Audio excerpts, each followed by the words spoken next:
a lot of people might think, oh, this is manipulative. Look, listen to him talk. He's talking about infiltrating thoughts into people's heads. Even though he says it's for good, he could be easily use it for bad.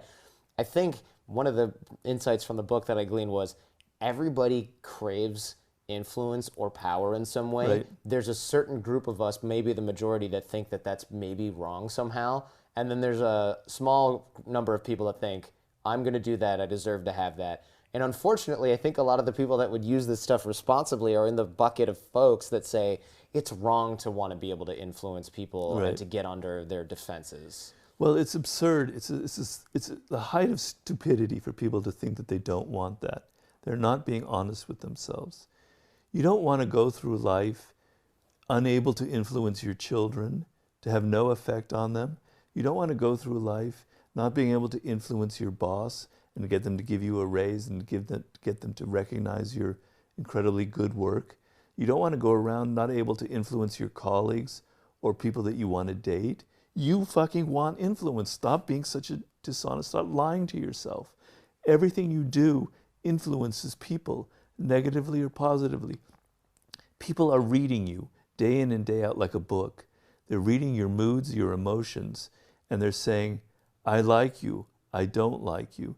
You are influencing them without realizing you're doing it, because we are animals that are responding to people in nonverbal ways, right? Yeah. So whether you want to or not, you are influencing people.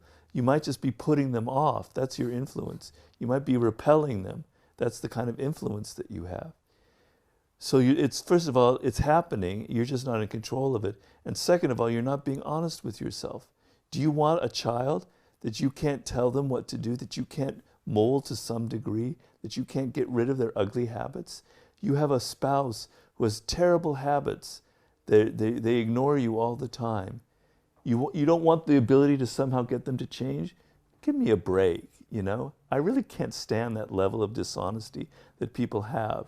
You want the power to influence people. It's an incredibly deep human need.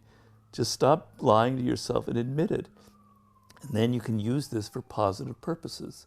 So if I'm telling you, Jordan, you know, and you think I was being dishonest, but I wasn't. You're a really great interviewer. You have really good sense of empathy. You know, I can feel like a human connection with you. But there was that one moment, you know, in the interview where I felt you kind of lost it, sort of thing. And maybe next time you interview, you can try that. Well, suddenly, okay, you think I'm being manipulative, but I'm trying to help you.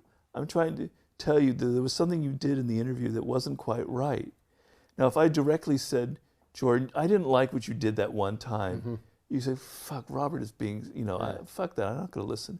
But if I say first something real and true, that you are a good listener, that you're a great interviewer, but here's one thing that you could have changed, that might open you up to it. It might have an impact on you. That's the power I'm telling you, you know, that anybody can have. And it's not ugly or manipulative.